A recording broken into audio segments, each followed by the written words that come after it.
નમસ્કાર, આપ જોઈ રહ્યા છો નિર્માણ ન્યૂઝ. આપની સાથે હું છું પ્રીતિ તિવારી.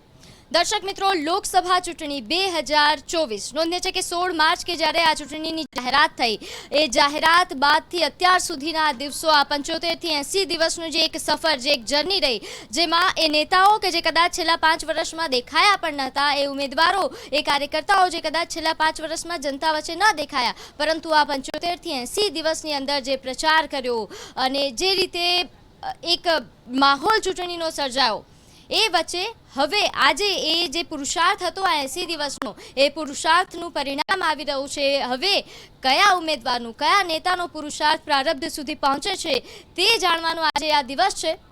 અને સવારથી જે આંકડાઓ આવી રહ્યા છે, બધાના જે અલગ અલગ દાવાઓ કરવામાં આવ્યા હતા, દાવાઓ બધાના ખોટા પડી રહ્યા છે. એક્ઝિટ પોલ પણ ખોટો પડતો હોય અત્યારે તેવું લાગી રહ્યું છે, કારણ કે એનડીએની અત્યારે જો બેઠકની વાત કરું, 289થી લીડ બતાવી રહ્યું છે.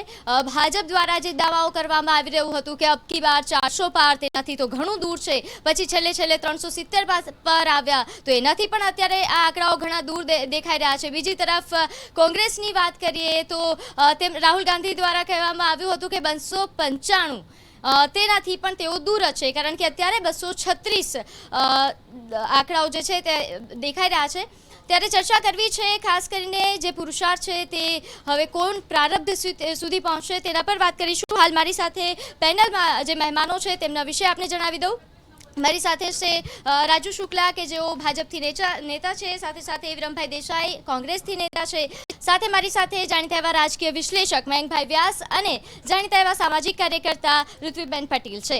પહેલાં તો આપ ચારેયનું નિર્માણ ન્યૂઝ પર સ્વાગત છે. શરૂઆત રાજુભાઈ આપનાથી કરું છું, કેમ કે જે દવાઓ કરવામાં આવ્યા અબકી બાર 400 પાર, તેનાથી તો આપ ઘણા દૂર છો. બેન, આપણા વખતે કહેવત છે કે નિશાન ચૂક માપ, પણ નીચું નિશાન નહીં માપ. એટલે હંમેશા મહેનતનો કોઈ વિકલ્પ નથી. અમે 400 પારની મહેનત કરવાના જ હતા અને કરી જ છે, પરંતુ ક્યાંક પ્રજાનો પણ મત હોઈ શકે છે કે ભાઈ અત્યારે 10 વર્ષના શાસનમાં ક્યાંક કોઈ તકલીફ પડી હોય અથવા તો કોઈ એન્ટી ઇન્કમ્બન્સી ઊભી થઈ હોય, તેમ છતાં પણ નરેન્દ્રભાઈ નેતૃત્વમાં અત્યારે સરકાર બનાવવા જઈ રહ્યા છીએ અમે લોકો. એ સૌથી મોટું એચિવમેન્ટ છે. અને હજુ તો 3 વાગ્યા પછીના તમે અત્યારે લગભગ 10 થી 12 રાઉન્ડ થયા હોય, લગભગ 22 થી 25 રાઉન્ડ હોય છે, અને એની અંદર હજુ પરિણામ અદલાબદલી થઈ શકે છે. ને જે તમારો ટાર્ગેટ છે એ સરકાર બનાવવા માટેનો તો પૂરો થઈ ગયો છે, પણ જો બહુમતી લાવવાનો ટાર્ગેટ છે એ પણ પૂર્ણ થઈ જશે. અચ્છા વિરમભાઈ, આ વખતે શું લાગે છે, ઈવીએમ બરાબર ચાલી રહ્યા છે? નહીં બેન, ઈવીએમની આ પ્રશ્ન જે તમે મને કરો છો, ઈવીએમની વાત કે શરૂઆત કોને કરી હતી કે જે 2009-10માં જ્યારે યુપીએ 2 જે બની, સરકાર જ્યારે બની, ત્યારે માનનીય અડવાણીજીએ વખતે એનો વિરોધ કરેલો કે ઈવીએમમાં ગડબડ છે. એમના જે મુખ્ય પ્રવક્તા પેલા જેપી નરસિંહા કે જે કોઈ, એમને તો પુસ્તક પણ લખ્યું હતું એના માટે કે આ ચાલે નહીં. બીજા દેશોમાં જ્યારે આનો વિરોધ થઈ રહ્યો હોય અને એને તિલાંજલિ આપી દીધી હોય, તો ભારતે પણ અહીંયા ઈવીએમ હટાવી દેવા જોઈએ, એ વાત એમને જ કરેલી હતી.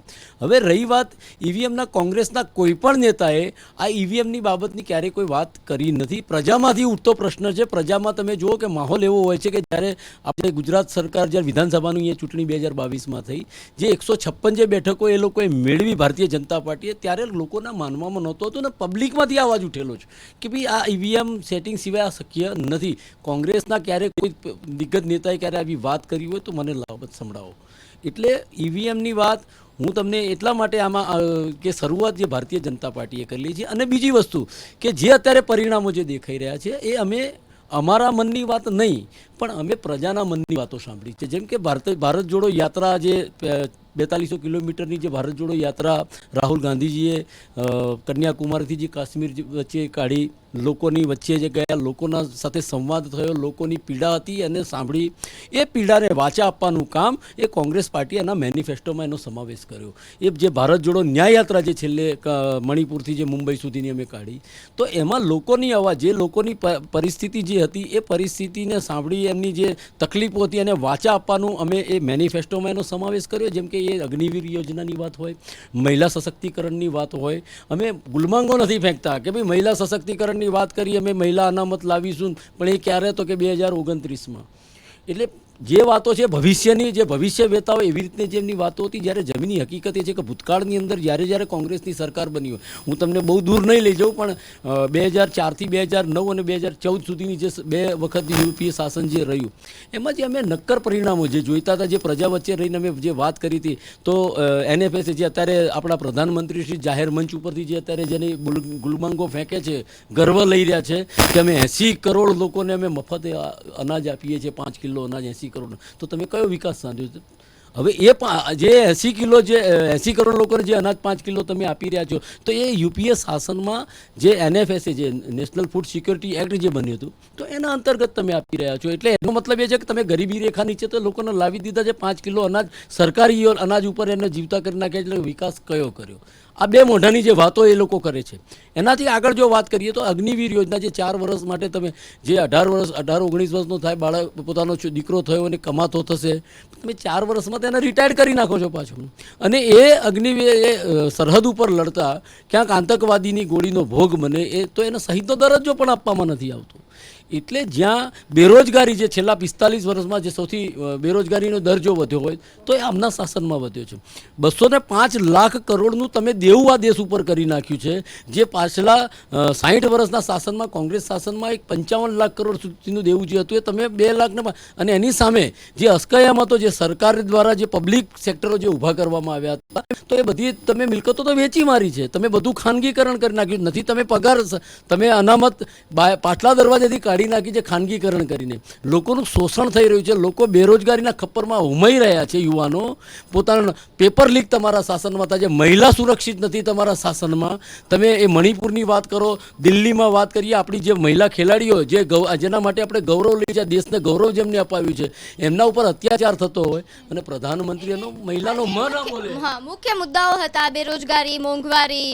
આ મુદ્દાઓ પર મતદાન થયું અને તેનું પરિણામ અત્યારે આવી રહ્યું છે એવું લાગી રહ્યું છે. અચ્છા મયંકભાઈ, કારણ કે આ વખતે જ્યારે ચૂંટણીનો માહોલ હતો, પ્રચાર પ્રસાર જ્યારે થઈ રહ્યો હતો, ઘણા બધા મુદ્દાઓ આપણે ઘણીવાર ચર્ચા કરી ચૂક્યા છે કે જે મુદ્દાઓ પર વાત થવી જોઈએ એ મુદ્દાઓ પર ભાષણો નથી થઈ રહ્યા, મુદ્દાઓ પર એટલી બધી વાતો નથી થઈ રહી, પરંતુ પરિણામ જોઈને લાગે છે કે ભલે ભાષણોમાં એ મુદ્દાઓનો અસર ના જોઈએ, પણ પરિણામ પર જોવા મળશે.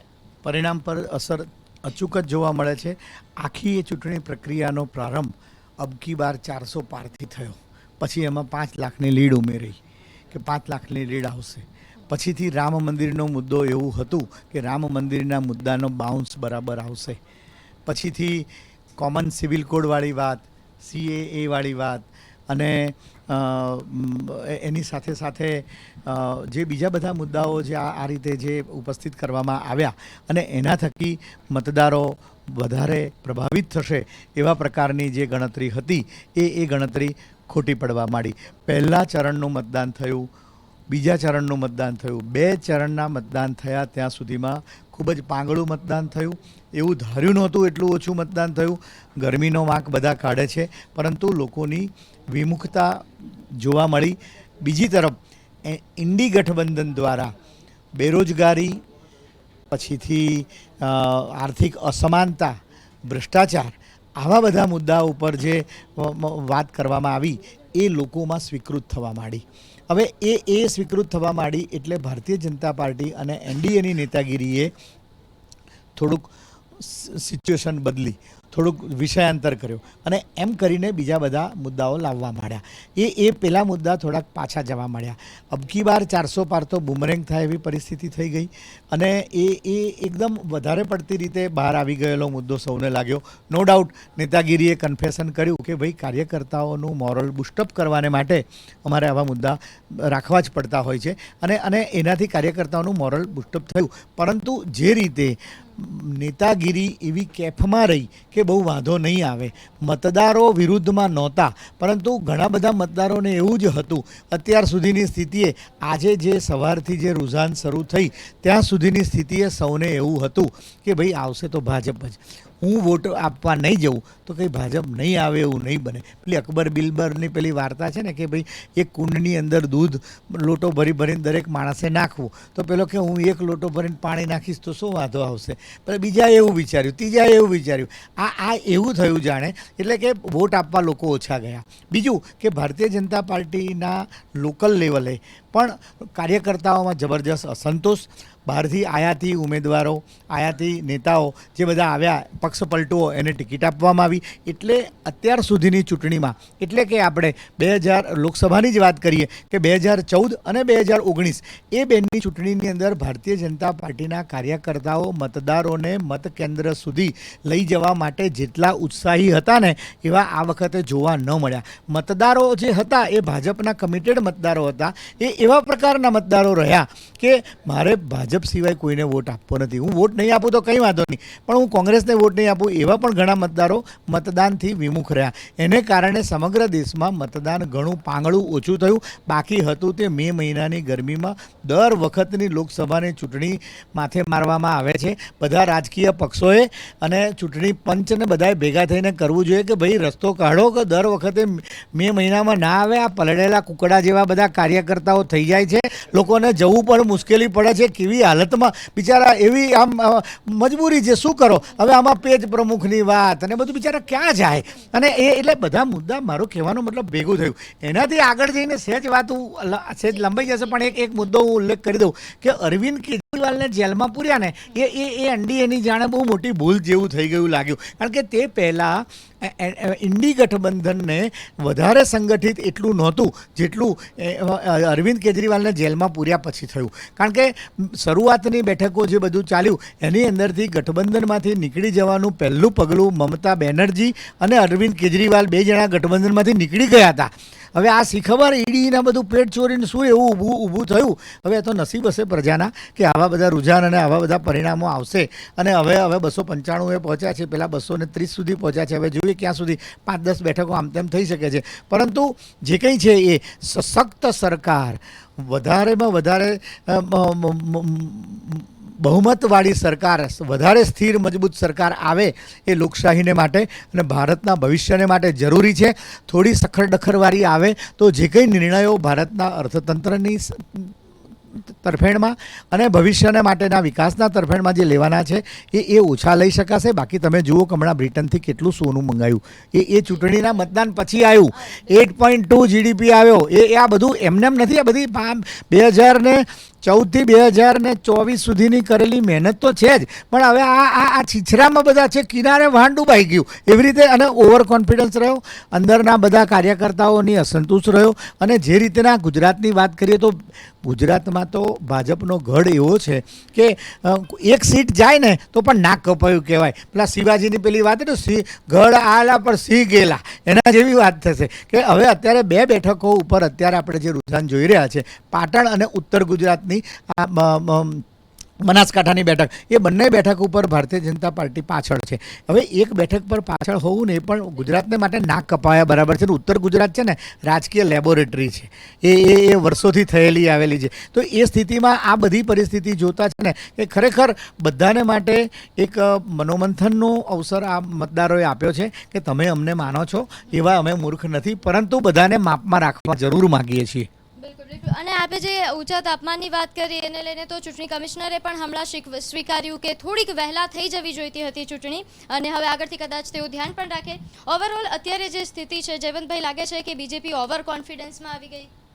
ના, ઓવર કોન્ફિડન્સનો એ રીતે નથી, પણ મનસ્વી નિર્ણયો એ કહી શકાય. કારણ કે કોંગ્રેસના નેતાઓને તમે લાવીને મૂકી દો, અજીત પવારને તમે નેશનલ કરપ્શન પાર્ટી કહેતા હો અને એની સામે ઇન્દોરમાં તમે કહેતા હો ને એના 2 દિવસમાં એની સાથે ગઠબંધન કરી લો, તો તમે ભ્રષ્ટાચાર સામે બહુ સારું કામ કરો છો. અને એમાં અરવિંદ કેજરીવાલને પણ જેલમાં પૂરો છો, હેમંત સોરેનને પણ જેલમાં પૂરો છો, કે કવિતાને પણ જેલમાં પૂરો છો.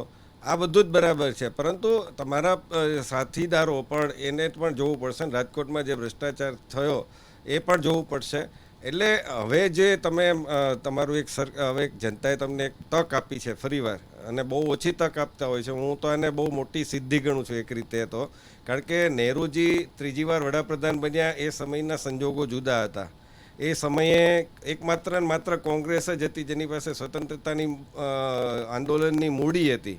એ સમયે આટલા મતદારો નહોતા, એ સમયે મતદારો તરીકે નોંધાવા મહિલાઓ બહાર નીકળતી નહોતી. આ વખતે મહિલાઓએ બહુ જંગી 31.2 કરોડ મહિલા મતદારોએ મતદાન કર્યું છે. આ બહુ મોટી વાત છે. અને એ વખતે ડબલામાં મતદાન થતું હતું એટલે ઘણી બધી ગડબડો થવાની શક્યતા હતી. આવા સંજોગોમાં આ થયું છે. તો હવે તમારી પાસે તક છે. તમે માત્ર ને માત્ર તમે જુઓ ને તો હું તો ત્યાં સુધી કહીશ કે વડાપ્રધાન મોદીના ભાષણમાં પણ મેં ચાલતું હતું. હવે એ બહુ સારી વાત છે, એમણે બહુ સારું કામ કર્યું છે, પણ તમે બીજા કોઈને હાઇલાઇટ જ નથી કરતા. તમારી પાસે સ્મૃતિ ઈરાની, બાસુરી સ્વરાજ, હું તો કહું કે એને તમે પ્રચાર માટે મોકલ્યા હોત બધી જગ્યાએ, રાજનાથસિંહને મોકલ્યા હોત તો એ પણ જરૂરી તમારા જ કામોને તે મૂકવાના હતા. તો એ કરવાની જરૂર હતી. બીજી વાત એ છે કે વિકાસની સામે મને લાગે છે કે જાતિવાદ, હિન્દુત્વની સામે જાતિવાદ હજુ પણ પ્રબળ છે. આપણે ક્ષત્રિય આંદોલન સહેજ થાય છે, જે ફેક્ટ છે. પુરુષોત્તમ રૂપાલાજીએ કહ્યું એમાં કંઈ કોઈ એમ નથી કહી શકતું કે ખોટું છે.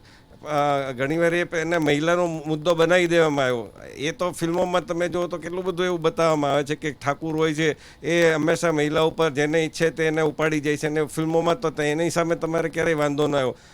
ઉમેશ મકવાણે કીધું તો એની સામે તમારે વાંધો નહોતો. રાહુલ ગાંધી બોલ્યા તો એની સામે વાંધો નહોતો. પણ તમને માત્ર પુરુષોત્તમ રૂપાલા સામે વાંધો હતો. અને એને માફી માગ્યા પછી પણ એટલા માટે તો જીત્યા છે. તો કહેવાનો અર્થ એ છે કે હિન્દુ છે એ જાતિવાદમાં સરળતાથી બહુ નાનો એવો એક તણખો ચાપી દે કોઈ તો એનાથી વિભાજિત થઈ જાય છે. પછી એ રામ મંદિર બન્યું હોય તો એ નગુણોથીને ભૂલી જાય છે. પશ્ચિમ બંગાળમાં આ વખતે જે થયું છે એને કદાચ આપણે ભૂલી રહ્યા છે કે લોકતંત્રની ત્યાં ખૂબ જ મોટા પાયે હત્યા થઈ છે. જે કોંગ્રેસવાળા પણ બોલતા નથી, સામ્યવાદી પક્ષ પણ બોલતા નથી કે એમના નેતા, કોંગ્રેસના નેતાના ત્યાં બોમ્બ ફૂટ્યા છે. બાળકો રમકડાને સમજીને બોમ્બ હાથમાં લીધો ને એવી રીતે ઇજાગ્રસ્ત થયા છે. સામ્યવાદી પક્ષ CPIMના કાર્યકર્તાઓ છે એ હિંસામાં મરાયા છે અથવા તો ઘાયલ થયા છે. ડાયમંડ હાર્બરની જે બેઠક હતી એમાં EVM ઉપર પટ્ટી મારી દેવામાં આવી હતી, પેલી જે ભાજપનું નિશાન હોય એવો ફોટો અમિત માલવીએ મૂક્યો હતો. જો આ થયું હોય તો બહુ ખરાબ કહેવાય. અને મને લાગે છે કે આ બધાના કારણે ત્યાં તમે તૃણમૂલની બેઠક આટલી દેખાઈ રહી છે. અધરવાઇઝ ચિત્ર કદાચ જુદું હોઈ શકતું હતું, પણ એમાં ભાગ ભાજપનો પણ છે. ભાજપ છે કેમ ત્યાં રાષ્ટ્રપતિ શાસન ન લાદી શક્યા. અને ત્યાં તમારા કાર્યકર્તાઓની 2021માં જ્યારે ચૂંટણીનું પરિણામ આવ્યું એ દિવસે કાર્યકર્તાઓ નહીં પણ સમર્થકો જેમણે મત આપ્યા હોય એવા લોકોની પણ વીણીને હત્યા થઈ, બળાત્કારો થયા, બધાને ભાગી જવું પડ્યું બિહાર કે આસામ કે બિહાર કે આસામ.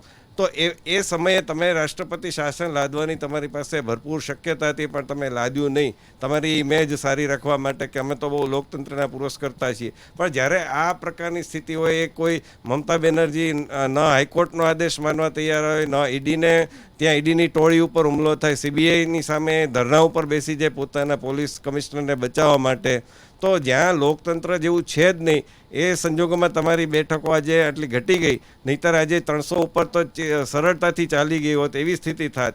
બીજું કે તમે તમારા કેરળમાં પણ કાર્યકર્તાઓની હત્યા થઈ છે, મહારાષ્ટ્રમાં થાય છે, ઉત્તર પ્રદેશમાં થાય છે. તો તમે કાર્યકર્તાઓની હત્યાના માટે માત્ર ને માત્ર શોક પાઠવીને અથવા તો સામેવાળા વિપક્ષ ઉપર પ્રહાર કરીને ખુશ થાવ છો. એની સામે તમે કોઈ પગલાં એવા લેતા નથી. કાર્યકર્તાઓની પડખે પણ ઊભા રહેવું પડે. કાર્યકર્તા આજે તમારા માટે પેજ પ્રમુખથી માંડીને બૂથ કમિટીથી માંડીને ઘણું બધું કરતા હોય ત્યારે તમારે એની પડખે ઊભા રહેવાની જરૂર છે. આજે કોંગ્રેસ છે એના કાર્યકર્તા, એક પણ કાર્યકર્તા છે એને કોંગ્રેસ હોય કે બીજા સમાજવાદી પક્ષવાળા એ ખોટું કરે તો પણ એની પડખે ઊભા રહે છે. એનો દાખલો સૌથી મોટો એ છે કે મમતા બેનર્જી એના નેતા શાહજહાં શેખ એની ઉપર સંદેશ ખાલીમાં આટલા મોટા આરોપો લાગ્યા, એમ છતાં એને બચાવવા માટે છેક સુધી એણે પેલું કર્યું અને પોલીસને કાર્યવાહી ન કરવા દીધી. તો એ પણ ભાગ ભજવતું હોય છે.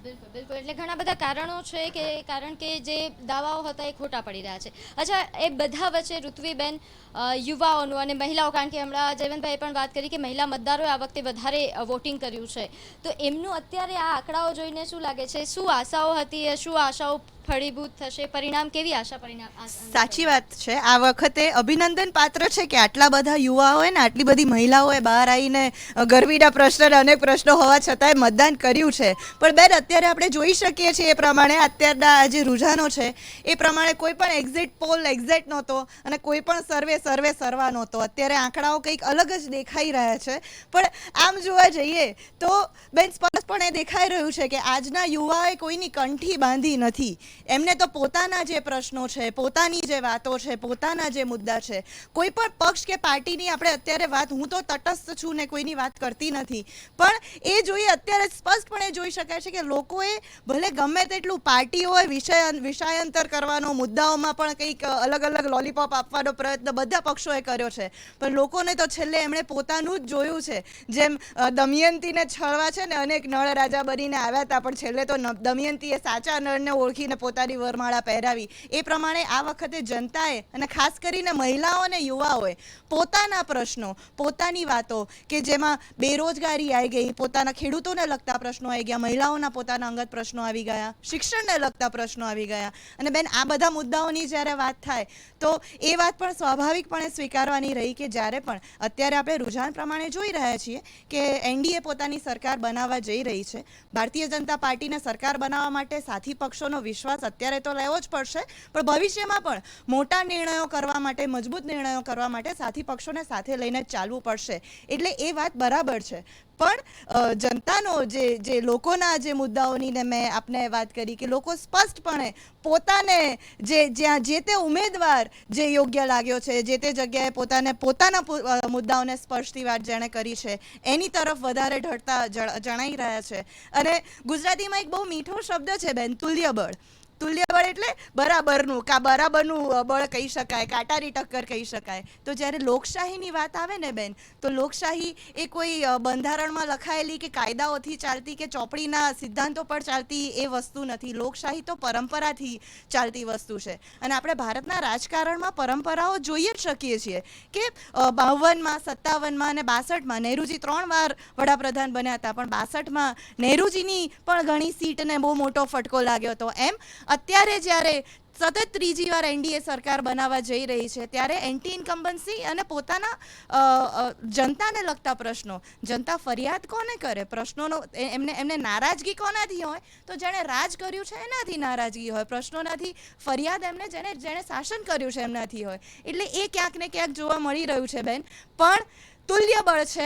પરિણામોમાં બંને બાજુથી સરસ મજાની ટક્કર આવી રહી છે. અને ખાસ કરીને અત્યારના યુવાને, અત્યારે રાજકારણની જ્યારે વાત થતી હોય કે રાજકારણના વિષયને જ્યારે યુવા એને એક તરફું આખું વલણ થઈ ગયું હતું કે રાજકારણ હોય તો તમારે આ જે તે પક્ષમાં કે એમાં તમારે જોડાવવું પડે ને તમારે જે તે વ્યક્તિઓને સર્વા મનીને ચાલવું પડે. એ અત્યારે તમે રાષ્ટ્રીય સ્તરે જુઓ તો ઘણા બધા વિકલ્પો પણ યુવાઓ માટે, ઘણી બધી આશાઓ પણ યુવાઓ માટે જાગી છે બેન. જી, અને અત્યારે મારી પાસે જે આંકડાઓ આવ્યા છે, એનડીએ અત્યારે 301 થી આગળ છે તો ઇન્ડિયા 224 થી. હવે અત્યારે એની વચ્ચે વાત કરવી છે ગુજરાતની. ગુજરાતમાં અત્યારે 25-1નો જે આંકડો છે, ગુજરાતમાં એક તરફ જે 26માંથી 26 આ વખતે પણ મળશે એવી વાત હતી ચૂંટણી પહેલા, પણ પછી જે વિવાદો શરૂ થાય, પછી ક્ષત્રિય આંદોલન હોય, ભાજપનું અંદરોઅંદરના જે વિવાદો સામે આવ્યા, ઘણી બધી બેઠકો પર એવી વાત હતી કે ઉમેદવાર બદલવામાં આવ્યો, એમ પછી પણ વિરોધ થયો કે આ નહીં, હવે કેમ કે આયાથી ઉમેદવાર હતા. આ બધા વિવાદો વચ્ચે અત્યારે કદાચ એક સીટ તમારી જઈ રહી છે તો એની પાછળના આ જ કારણો જવાબદાર છે બેન? આમાં રાજકારણમાં કોઈ કારણ જવાબદાર હોતું જ નથી. ક્યારેય વિવાદ ક્યાંય હોતો જ નથી. કોઈ પણ માણસ રાજકારણમાં જોઈન થયો હોય તો એની કંઈક મહત્વાકાંક્ષા હોય. આજે કોઈને પણ ઈચ્છા હોય કે હું કોર્પોરેટર બનું કે ધારાસભ્ય બનું કે મુખ્યમંત્રી બનું કે મિનિસ્ટર બનું, અને દરેકના સમીકરણો જોવાતા હોય છે કે સમીકરણના આધારે એની ટિકિટ નક્કી થતી હોય છે કે ભાઈ કયો ઉમેદવાર જીતી શકે એવી સ્થિતિ ધરાવે છે. જ્ઞાતિવાય સમીકરણ હોય, સામાજિક સમીકરણ હોય, આર્થિક સમીકરણ હોય, ઘણા બધા સમીકરણો આમાં કામ કરતા હોય છે. આજે 26 બેઠકોમાંથી 25 બેઠકો થઈ હતી, કારણ કે એક તો બેઠક આપણી બિલકુલ બિનહરીફ થઈ ગઈ, એટલે 25માંથી આજે 24માંથી એક બેઠક ગઈ, એટલે 25ની વાત કરી રહ્યા છીએ. પરંતુ 3 વાગ્યા સુધીમાં એકચ્યુઅલ આપણને ખબર પડે, કારણ કે બહુ જ પાતળી બહુમતી ધરાવે છે. તમે જુઓ કે 12-13 હજાર 15,000 વોટનો ડિફરન્સ રહેશે, પરંતુ અત્યારના સમયની અંદર લગભગ હું સમજી શકું છું કે 12 થી 13 રાઉન્ડ થયા હોય 22 જેવા રાઉન્ડ હોય છે, હજુ 10 રાઉન્ડ બાકી છે. પાતળી બહુમતીથી હારજીત થશે કન્ફર્મ વસ્તુ છે, પણ બહુ પાતળી બહુમતી આવશે. કદાચ 1500-2000 વોટથી કોણ જીતે છે એ હવે જોવાનું રહ્યું. પરંતુ ખરેખર આ ચૂંટણીમાં એક સાબિત થઈ ગયું કે મારા મિત્રએ પહેલાં વાત કરી કે ઈવીએમમાં અમે કોંગ્રેસવાળા બોલ્યા જ નથી. મિત્રને રાહુલ ગાંધી અને એમની આખી ટીમે સુપ્રીમ કોર્ટ સુધી આની માટે અરજી કરી હતી. સુપ્રીમ કોર્ટે એને માટે ઓર્ડર કર્યો કે ભાઈ સુપ્રીમ કોર્ટ ઈવીએમ બરાબર છે. આટલું બધું જુઠ્ઠાણું જો ટીવીની સામે બોલી શકતા હોય આ લોકો, તો પછી આનાથી વિશેષ પ્રજા જાણે જ છે અને એ સરકાર બનાવવા જઈ જ નથી રહ્યા. આ તો કેવું થયું કે ભાઈ અત્યારે એમને થોડું ઘણું આમાં લાડવો દેખાણો એટલે ઈવીએમ સારું થઈ ગયું. બાકી તો ઈવીએમ ઉપર ઠીકરું ફોડવાનું જ હતું, નક્કી જ થઈ ગયું હતું ગઈકાલથી કે આપણે ઈવીએમ ખરાબ જેવું કહી જ દો. પરંતુ આ તો પ્રજાનો મત છે ને પ્રજાએ હંમેશા એક જાણી જોઈને નેતા ચૂન્યા હોય અને નરેન્દ્રભાઈને જોઈને જ બધાએ વોટ આપ્યા છે. એટલે જે કંઈ સરકાર બનશે, એનડીની સરકાર 301 સુધી અત્યારે પહોંચી ગઈ છે. ટૂંક સમયની અંદર 3 વાગ્યા પછી ફાઇનલ આપણને ખબર પડશે કે ભાઈ કેટલા વોટ એનડીને મળ્યા છે, ભારતીય જનતા પાર્ટી કેટલા ઉપર આગળ છે, કોંગ્રેસ કેટલા ઉપર આગળ છે. આટલી મોટી નેશનલ પાર્ટી હોય હજુ 100નો આંકડો પાર નથી કરી શકી. બહુ જ દુઃખદાયક વાત છે, પરંતુ એ ખુશ થતા હોય તો એમને અમારા તરફથી અભિનંદન છે, એમાં કોઈ શંકાનું સ્થાન નથી. જી અચ્છા વિરમભાઈ, બનાસકાંઠામાં ગેનીબેને અત્યારે જે રીતે આગળ છે, હવે વાત, કારણ કે બનાસકાંઠામાં વડાપ્રધાને પણ સભા કરી, એમણે પણ પ્રચાર કર્યો, પ્રિયંકા ગાંધી પણ આવ્યા, એમણે પણ પ્રચાર કર્યો. એક બનાસકાંઠાથી જ આ વાત હતી જેની દેશભરમાં ચર્ચા થઈ. વડાપ્રધાને ભાષણમાં એવું કહ્યું કે કોંગ્રેસ આવશે તો ભેંસ લઈને જતી રહેશે, એટલે જ કાલે અમૂલવાળાએ ભાવ વધારી દીધો 2 રૂપિયા. સૌથી મોટી વાત બેન એક છે કે ભારતીય જનતા પાર્ટીના પ્રવક્તા એક મૂકે 2 મોઢાની વાતો જે કરે છે અત્યારે આપણે સાંભળી. પહેલાં એમને કહ્યું કે તમે જે પ્રશ્ન કર્યો તો પહેલાં એમને કે વિવાદોની ને જે, એટલે કે ના એ જે જીતે હોય એના જ અમે પસંદ કરીએ છીએ. એક બાજુ પાછા એમ કે નરેન્દ્રભાઈએ કીધું મને મત આપો છો, નરેન્દ્રભાઈની ગેરંટી. એટલે આમની 2 મોઢાની જે વાતો છે એ લોકોને ખબર પડી ગઈ છે. અને પરિસ્થિતિ એવી, એક પ્રધાનમંત્રી તરીકે જયવંતભાઈ ને મયંકભાઈએ જે હમણાં વાત કરી, મને એવું લાગ્યું કે ભારતીય જનતા પાર્ટીના પ્રવક્તા તરીકે જ અહીંયા બેઠા છે. અમારે અન્યાય થઈ જાય છે, આ થઈ જશે ને આવું ત્યાં. મણિપુરનું તમે ના બોલ્યા, મણિપુરમાં શાના માટે? ત્યાંના મુખ્યમંત્રીએ કહ્યું કે આવા તો 300 વિડીયો આવવા પડ્યા છે અમારી વાત. કેમ ત્યાં મુખ્યમંત્રી ત્યાં રાષ્ટ્રપતિ શાસનની વાત ના કરી એમને? ત્યાં પણ મહિલાની જ વાત હતી.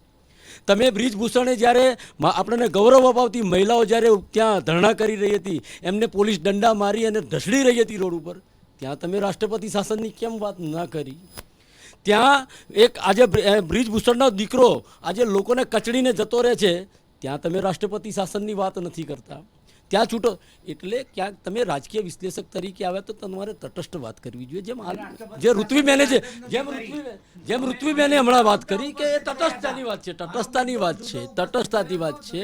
આપણો ગૌરવ લેવા, આપણે ગૌરવ ગાંધીજી માટે લેવાનું છે કે મહાત્મા ગાંધી, મોહનદાસ કરમચંદ ગાંધીની આ ભૂમિ છે, એ ગૌરવ આપણે લઈએ. સરદાર વલ્લભભાઈ પટેલની આ ભૂમિ છે, એ ગૌરવ લઈએ. કે એક બહુરૂપી માટે આપણે ગૌરવ લેવાની વાત છે. ગુજરાતની તમે વાત કરો, આખા પ્રદેશની, આખા દેશની અંદર આજે ગુજરાતને લોકો શંકાની નજરે જોઈ રહ્યા છે કે આ 2 મહાઠગ જે અત્યારે એક આપણા પ્રધાનમંત્રી એ એક અદાણીના નોકર તરીકે જ્યારે પ્રમોટ થઈ રહ્યા હોય, એ મારા દેશનો પ્રધાનમંત્રી છે. મને દુઃખ થાય છે કે મારા ગુજરાતની ધરતી ઉપરથી ગયો એક વડાપ્રધાન મંચ ઉપરથી એમ કહેતો હોય કે કોઈ ભેંસ ચોરી જશે, તમે મંગળસૂત્ર જશોદાબેનનું લઈને ગયા, ક્યાં પાછું આપવા ગયા છો? ઇન્દિરા ગાંધીએ પોતાનું મંગળસૂત્ર આ દેશ માટે એમને બલિદાન કરેલું છે. સોનિયા ગાંધીએ એમનું મંગળસૂત્ર આ દેશ માટે બલિદાન કરેલું છે. એટલે ભેંસ અને આ મુદ્દા છે.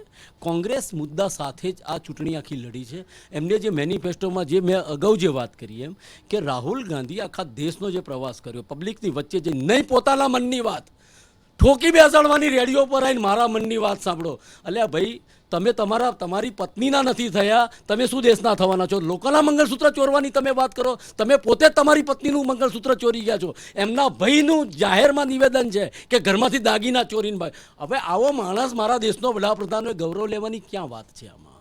જે કર્યું છે મારા પોતાના, મેં કર્યું. તો આ 2014 પહેલાં શું આ દેશ હતો જ નહીં? આ દેશની અંદર જેટલી બધી અસ્કામતો ઊભી કરેલી હતી, એ IIMની વાત કરીએ, IITની વાત કરીએ, એ એમ્સની વાત કરીએ, તો એ બધું આ શૈક્ષણિક સંસ્થા, જે વિજ્ઞાન ક્ષેત્ર તમે આટલા આગળ વધ્યા છો, આજે મંગળ ઉપર જઈએ છીએ, તો શું એ તમે 2014 પછી જ આ બધું તૈયાર થયું છે?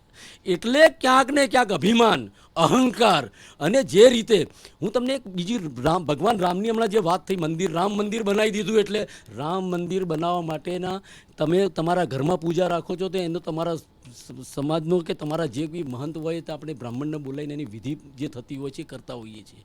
રામ મંદિર બન્યું, અમને પણ ગૌરવ છે કે મારા પણ આરાધ્ય દેવ છે, પણ જ્યારે એ મંદિર બન્યું એ મંદિરમાં કોના હાથે પૂજા થાય એની? તો એ જગતગુરુ શંકરાચાર્ય હોય, હિન્દુઓ જે પોતે લડી રહ્યા હતા અંદર.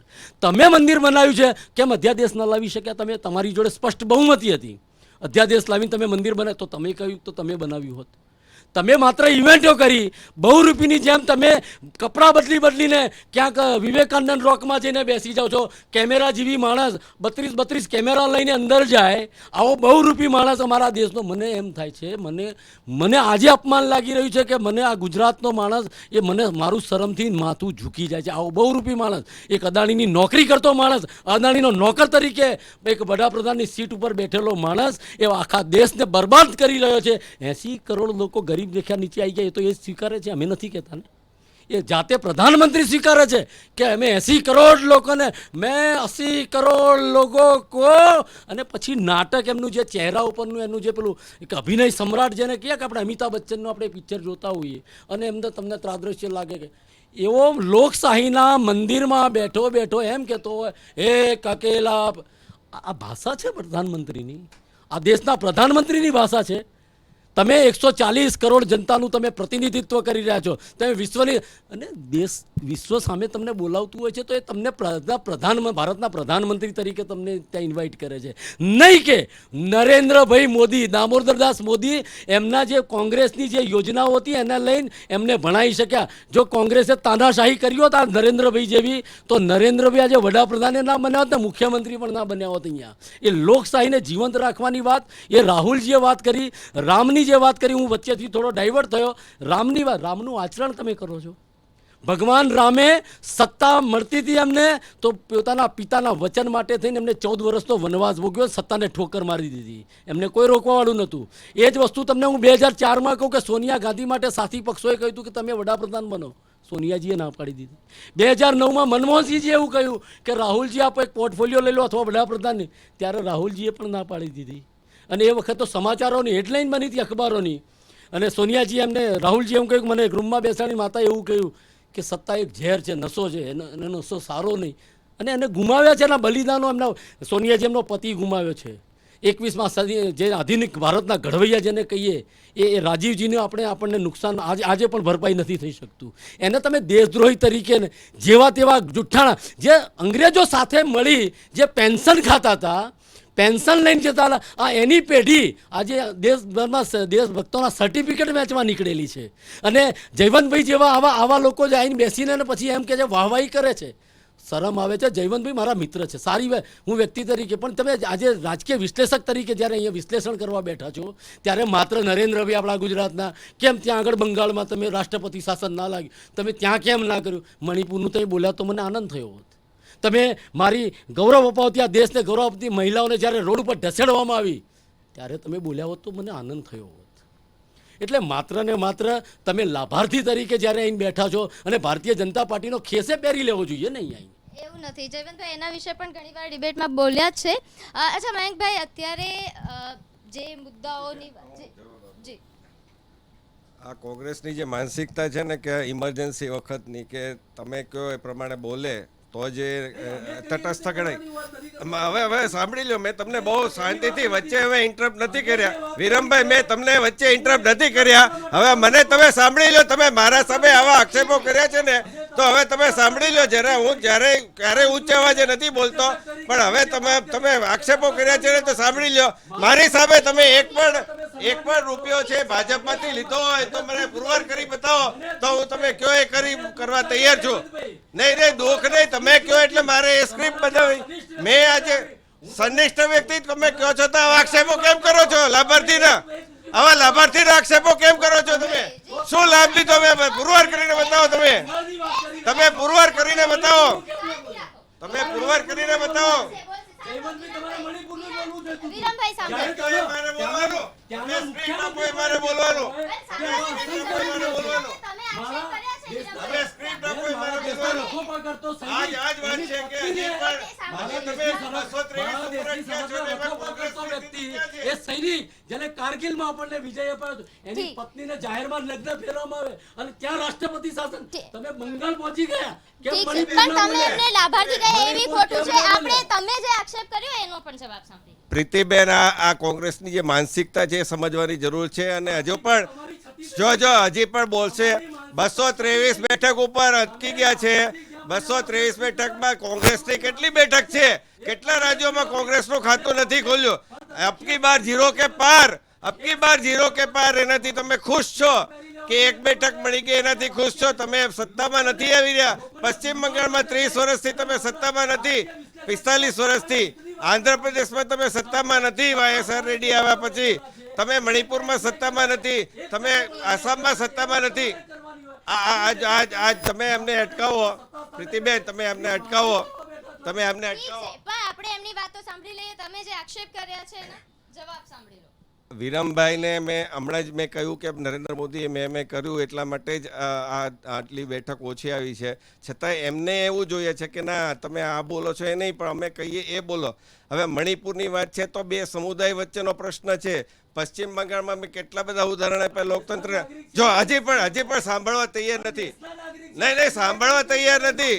સાંભળવા તૈયાર, એ દેશના જ નાગરિક છે, ભારતના નાગરિક છે. અરે સાંભળવા તૈયાર નથી. જો આ માનસિકતા એ ઠાકોરને અને આપણા ધર્મ આ જે માનસિકતા છે, પશ્ચિમ બંગાળમાં માત્ર મહિલાઓની વાત નથી કરી. ત્યાં પેલા પોલીસ કમિશનરને બચાવવા સીબીઆઈની સામે એ ધરણા ઉપર બેસી જાય છે. શાહજહાં શેખની ધરપકડ નથી થવા દેતા. એ લોકોની જમીન હડપ કરી જાય છે. તમારા કાર્યકર્તાઓની હત્યા થાય છે. તમારા કાર્યકર્તાના, તમારા નેતાના ઘરે બોમ્બ ફૂટે છે. ત્યારે તમારે બોલવું જોઈએ. ત્યાં તમે બોલતા નથી ને બીજા પાસે અપેક્ષા રાખો છો. તમે પરોપજીવી થઈ ગયા છો. બીજા ઉપર આધાર રાખીને ક્યાં સુધી જીવશો? તમે અત્યારે આપને સપા ને આ બધાનો ટેકો લઈને લડવા. ઓકે, ઠીક છે, ઠીક છે. મારી પાસે વિરમભાઈ સમયનો અભાવ છે. ઓકે, આપણે અલગ અલગ મુદ્દાઓ પર પહેલા તમારે વાત કરવી હતી મયંકભાઈ, પણ અત્યારે જે ચૂંટણી સમયે જે તાપમાન ઊંચું જતું રહ્યું હતું ફરીથી જતું રહ્યું છે. અત્યારની જે સ્થિતિ, જે આંકડાઓ આપ જોઈ રહ્યા છો, ગુજરાતને લઈને 24-2 હવે થઈ ગયું છે.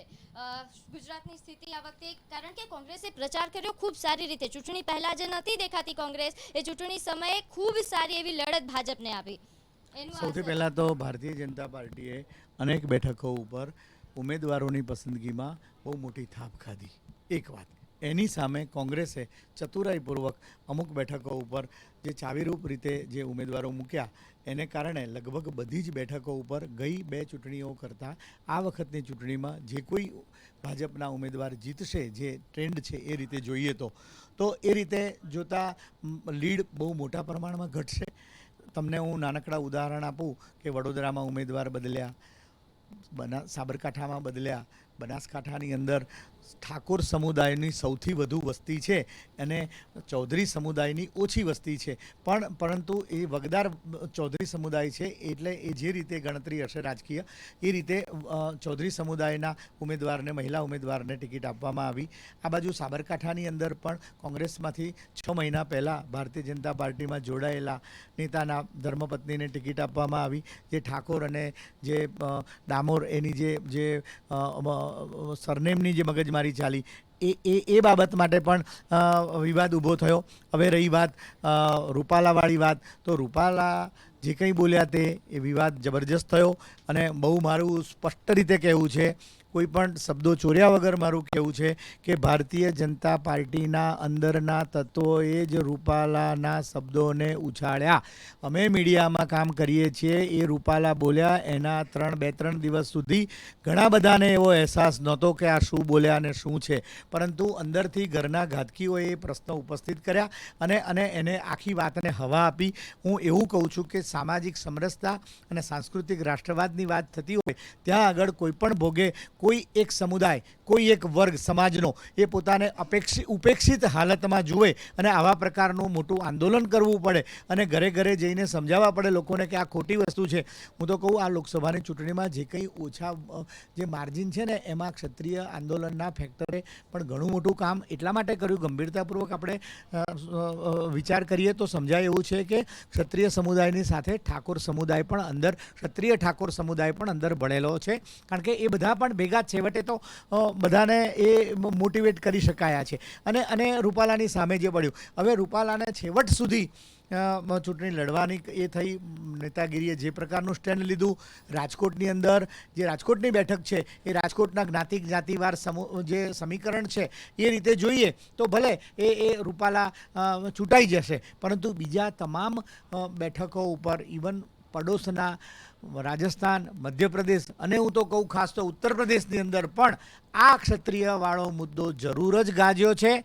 એની અસર જરૂર થઈ છે. અને એના કરતાં પણ ગંભીર વાત આપણે કહીએ તો હવે આગામી સમયમાં પાલિકાની, પંચાયતોની અને મહાપાલિકાઓની ચૂંટણીઓ આવવાની છે. આ જે સીમારેખાઓ અંકાઈ છે, હવે જે રીતનું આ ચૂંટણીનું પરિણામ આવ્યું છે અને ભારતીય જનતા પાર્ટીને અત્યારે પૂર્ણ બહુમત નથી મળી રહ્યો. એનડીએની સાથે 295થી 302ની વચ્ચે અત્યારે જે આમ જોલ ચાલી રહ્યા છે એ રીતે જોતા આગામી ચૂંટણીઓમાં સામાજિક વર્ગ વિગ્રહ વધે નહીં એની સૌએ ચિંતા કરવી પડશે. કારણ કે આ બહુ ગંભીર વસ્તુ છે. કોઈ જીતે કે કોઈ હારે એના કરતાં સમાજ તો લોકોને એકબીજાની સાથે રહે છે. નાના ગામોની અંદર તો બધાના સંબંધો હોય છે. ભાજપ કોંગ્રેસ પછી આવતું હોય છે, પરંતુ એવું ન થવું જોઈએ અને આ જે થયું છે એ ખોટું છે. અને બીજી વાત કે આ બધાને કારણે આખું જે આપણું જે લોકશાહીનું પોત છે ને એ ઢીલું પડે છે અને એ રીતે આગળ રીતે જોઈએ તો બીજી ચૂંટણીઓ પર અસર પડે. અને બીજું કે જે રીતે સરસાઈ ઓછી આવી છે, લોકોને જે સમસ્યાઓની જે હાઇલાઇટ કરવી જોઈએ અથવા જે સમસ્યાઓના સંતોષકારક સમાધાન આપવા જોઈએ બંને પક્ષોએથી એ પૂરતા આપી શકાય નથી. વિરોધ પક્ષે થોડા વધારે કન્વિન્સિંગ રહ્યા છે, વિરોધ પક્ષોના મુદ્દા વધારે ઝીલાયા છે, શાસક પક્ષના મુદ્દા ઓછા ઝીલાયા છે. પરંતુ જ્યાં સુધી ગરીબી અને બેરોજગારીનો મુદ્દો, અને હું તમને ખાસ ઉલ્લેખ કરીને એટલા માટે કહેવા માગું છું કે ગરીબી અને બેરોજગારીનો મુદ્દો આઝાદી કાળથી આપણે ત્યાં આગળ ચર્ચાતો અને ઉછાળાતો આવ્યો છે. એ કોંગ્રેસના શાસનમાં પણ ઉછળ્યો છે, ભાજપના શાસનમાં પણ ઉછળ્યો છે. ભાજપ જ્યારે વિરોધ પક્ષે હતો ત્યારે કોંગ્રેસની સામે એ મુદ્દા ઉછર્યા હતા અને ભાજપ જ્યારે સત્તામાં આવ્યો ત્યારે કોંગ્રેસ દ્વારા ઉછળવામાં આવ્યા. સવાલ એ છે કે ભારતની આટલી મોટી વસ્તી છે, એ આ સમસ્યા કદી ટ્રાફિકની સમસ્યા કુદાળ હલ થઈ છે અમદાવાદ જેવા શહેરમાં? એ નથી થતી. કારણ કે એટલી બી છે. ને બીજું કે બધા લોકોને વ્હાઇટ કોલર જોબ જોઈએ છે. આજે તમારા ઘરમાં ઇલેક્ટ્રિસિટી કે પ્લમ્બિંગનું કામ કંઈ ગડબડ થઈ હોય તો પેલો પ્લમ્બર છે ને એક પેલા નળને અડકવાના 150 રૂપિયા લઈ લે છે, એક પ્લગને અડકવાનો ઇલેક્ટ્રિશિયન 100 રૂપિયા લઈ લે છે. કહેવાનો મતલબ એ છે કે એ રીતે આખું જે વ્યવસાયિક રીતે જે આખું થવું જોઈએ નોકરીનું અને બેરોજગારીનો મામલો એ હલ થવો જોઈએ. અને એ આગામી વર્ષો સુધી કોઈ પણ પાર્ટી આવશે એ હલ નહીં થઈ શકે. કારણ કે આખો ભારતની પરિસ્થિતિ એ જુદી પ્રકારની છે. એટલે હવે એમાં જેટલું કન્વિન્સિંગ થઈ શકે એટલું જે પાર્ટી કરી શકે એ પાર્ટી થોડીક આગળ આ યુવાનોને મતદારોમાં જીતી શકે. અને આ વખતની ચૂંટણી એમ અને વાય એ બે ફેક્ટર બહુ અંદર એમાં કામ કર્યા. એમ એટલે મહિલાઓ અને વાય એટલે યુથ. એટલે એ રીતે યુથ જે છે એ યુથ જે આ પ્રકારે જેને ખરેખર સારી જોબ અને સારી મહેનત કરવી છે એમને જોબ મળે જ છે, પણ જેને એવું છે કે અમે બધી એવી રીતે કરીએ એના માટે બેકારી જરૂર છે. અને એ બેકારી કોઈ પણ સરકારને કોઈ પણ વર્ષો આવશે નહીં પૂરી થઈ શકે. અને મહિલાઓની જે વાત છે એ મહિલાઓનું મતદાન પહેલાં કરતાં સારું થયું છે અને કેટલીક જગ્યાએ તો મહિલાઓએ ખૂબ જ સારી રીતે એ કરી છે, એ બધું બરાબર છે. પરંતુ અને ત્રીજો મુદ્દો આવે છે મોંઘવારીનો. એ જબરજસ્ત રીતે આ મોંઘવારીનો મુદ્દો ચાલી રહ્યો છે. અત્યારે તમે જુઓ કે અમૂલના દૂધના ભાવ વધી ગયા, અત્યારે તમે ટોલ ટેક્સના ફટાક દઈને વધી ગયા. હવે આ બધું જે છે ને કે પછી એવું સોશિયલ મીડિયામાં હભરામાં એક સિંહ પાડ્યો છે તો બધા ખર્ચ તો કરવા પડે. અરે ભાઈ બધી વાત સાચી, પણ સામાન્ય માણસને એમના ઘરમાં શાંતિ રહે એવા પ્રકારના ભાવ એ જોઈને બિલકુલ. છેલ્લી પ્રતિક્રિયા રાજુભાઈ આપનાથી લઈશ. 24-2 જે 26માંથી 26ની વાત થતી હતી એ બધું તો ઠીક, જે 5 લાખ લીડની વાત થતી હતી એ પણ નથી હવે ક્યાંય દેખાઈ રહ્યું. આપની પ્રતિક્રિયા? બેન, ગુજરાતનો સિનેરિયો ખરેખર હજુ પરિણામ નથી જાહેર થયું, પરંતુ એક સીટ ઓછી બતાવે છે એ 100%ની સાચી વાત છે કે પ્રજાએ મત એક સીટ માટે નથી આપ્યો, પરંતુ અમારા માટે એક સારી વસ્તુ એ થઈ કે આંદામાન નિકોબારથી માંડી અને કેરાલા, તેલંગાણા અને તમિલનાડુ આ 3 સ્ટેટની અંદર જે ભાજપ માટે વકરોલો નફો જ છે, ત્યાં પણ એક સીટ આવી, આંદામાનની સીટ આવી, તેલંગાણામાં 8 સીટ ઉપર અમે લોકો આગળ છીએ. તો આ બતાવે છે કે ભાજપની સ્વીકૃતિ સમગ્ર દેશમાં હવે થઈ ગઈ છે. ત્યાં આગળ કોંગ્રેસની પણ સ્વીકૃતિ, ત્યાં સ્થાનિક પક્ષો જ છે કે જે લોકો રાજ કરે છે હંમેશા, ત્યાં કોંગ્રેસની સ્વીકૃતિ છે જ નહીં, ભાજપની પણ નહોતી, પરંતુ ત્યાં આગળ અત્યારે હાલ જે પ્રકારનો માહોલ સર્જાયો છે. બીજું કે હું એવું માનું છું કે આપણે ફક્ત કોઈ એક જ સ્ટેટની ઉપર વાત કરીએ છીએ, તો પણ એવા ઘણા બધા કોંગ્રેસના શાસનોમાં પાલઘરની અંદર સાધુઓ નિર્મમ હત્યા કરવામાં આવી, દોડાવીને મારવામાં આવ્યા હતા. પછી અહીં કિશન ભરવાડને મારી નાખવામાં આવ્યો હતો, ઉદયપુરમાં પહેલાં ચપ્પુ મારીને મારી નાખવામાં આવ્યો હતો દરજીને. તો આ બધા ઘણા આવા ભારતમાં કિસ્સા બન્યા છે, પણ ખોટા જ છે. પરંતુ આપણે આપણા તૃષ્ટિકરણ માટે કોઈ એક કોમને બદનામ કરીને એક કોમને બદનામ ના કરીએ, આ પ્રકારનો વ્યવહાર ના કરવો જોઈએ અને કોઈને વ્યક્તિગત આક્ષેપો ક્યારેય જીવનમાં ના કરાય. પણ તેમ છતાં પણ જો કોઈ કરતું હોય તો એમના નસીબ, એમના ભોગ. પરંતુ જે પ્રકારે ભારતીય જનતા પાર્ટીની સરકાર, એનડીએની સરકાર અત્યારે ફરી બનવા જઈ રહી છે, એ ખૂબ અભિનંદનને પાત્ર છે. નરેન્દ્રભાઈ, અમારા માટે ગૌરવની વાત છે કે ત્રીજી વાર અમે સળંગ સરકાર બનાવવા જઈ રહ્યા છે અને ભારતનું ભાવિ અત્યારે એનડીએ સરકારના હાથમાં છે. અને જે 11મા સ્થાન ઉપરથી 5મા સ્થાન ઉપર અર્થતંત્ર આવ્યું હતું ને 5મા સ્થાન ઉપરથી 3 નંબરના સ્થાન ઉપર જે લઈ જવાનું છે, એના માટે અમે લોકો સાથે મળી સબકા સાથ સબકા વિકાસ અને સબકા વિશ્વાસ આ પ્રકારનો એક ગુરુમંત્ર લઈ અને ભારત માતાને વિશ્વગુરુ કેવી રીતે બનાવાય એ દિશામાં જ આગળ વધવાના છીએ. છેલ્લી એક નાની પ્રતિક્રિયા ઋત્વિકબેન આપની પણ. અત્યારે જે રીતે આંકડાઓ છે, એનડીએ જીતી રહી છે તો સ્પષ્ટ દેખાઈ રહ્યું છે, પરંતુ વિપક્ષે જે રીતે લડત આપી છે એ પણ સરાહનીય છે અને એક પ્રબળ વિપક્ષ હવે આપણને મળશે એવું કહી. સાચી વાત છે. અને લોકશાહીની આ એક મજબૂતાઈ વધવા જઈ રહી છે. પણ બેન, આપણે અહીંયા હું કહી શકું કે અત્યારે જે રીતનું માહોલ આપણે અહીંની ચર્ચામાં ગરબાગરબી થઈ ગઈ, તો આપણે સાહેબ, હું એક સ્પષ્ટપણે કહેવા માંગીશ કે મને ગાંધીજી પર જેટલું ગૌરવ છે, સરદાર સાહેબ કોંગ્રેસના હતા એમના પર જેટલું ગૌરવ છે, એટલું જ ગૌરવ આપણા વડાપ્રધાન માનનીય નરેન્દ્રભાઈ મોદી ઉપર પણ છે. કારણ કે ગુજરાતના સપૂતો છે ને અત્યારે સતત ત્રીજી વાર ભારતના વડાપ્રધાન બનવા જઈ રહ્યા છે. આપણે ગમે તે પક્ષના, ગમે તે પાર્ટીના હોઈએ, પણ એક પદને ના શોભે એવા શબ્દો આપણે ના ઉચ્ચારવા જોઈએ. આપણા દેશના વડાપ્રધાન છે. અને છેલ્લી વાત, અને દરેક રાજકીય પક્ષોને આ એક બહુ મોટી ચીમકી છે કે બીજા બધા લોલીપોપ જેવા મુદ્દાઓ છોડો. તમે અત્યારે વાત થઈ કે મહિલાઓની વાત કરો, યુવાઓની વાત કરો, ખેડૂતોની વાત કરો, રોજગારની વાત કરો, શિક્ષણની વાત કરો. કોઈ પણ પક્ષ કે કોઈ પણ પાર્ટી હશે, છેલ્લે તો આ જ મુદ્દા જોશે. અને પબ્લિક હે ये सब जानती है. છેલ્લે તમે ગમે તે જ્ઞાતિ, અત્યારે બેન બહુ દુઃખની વાત છે ને સાહેબે અત્યારે મેન્શન કર્યું, એ સમાજની હકીકત છે કે અત્યારે પણ જ્ઞાતિ જાતિ આધારિત સમીકરણો 2024માં ભારતની આઝાદીના આટલા વર્ષો પછી આપણે એ અહીંયા ઉચ્ચારવા પડે છે. પણ આવનારી ચૂંટણીમાં, આ ચૂંટણીના પરિણામો પરથી દરેક રાજકીય પક્ષ એ સબક લે કે દેશને તોડનારની વાત હવે આજનો યુવા, આજની મહિલા, આજની જનતા સાંભળવા નથી માંગતી. દેશને જોડવાની વાત કરો, દેશને આગળ વધારવાની વાત કરો ને દેશના દરેક જનસામાન્યને સ્પર્શતા મુદ્દાઓની વાત કરો. જ્ઞાતિ જાતિ આધારિત સમીકરણો છોડો. અને બેન, ફરીથી ત્રીજી વાર સરકાર બનવા જઈ રહી છે અને ગુજરાતના જ આપણા સપૂત વડાપ્રધાન બનવા જઈ રહ્યા છે. એ વાતનો મને આનંદ પણ છે ને ગૌરવ પણ છે. જી બિલકુલ. આપ તમામ મહાનુભાવો અમારી સાથે જોડાયા, આપનો ખૂબ ખૂબ આભાર. દર્શક મિત્રો, આજે પરિણામનો દિવસ છે અને આ પરિણામની બધી જ અપડેટ અમે નિર્માણ ન્યૂઝ પર આપની સાથે સતત શેર કરતા રહીશું.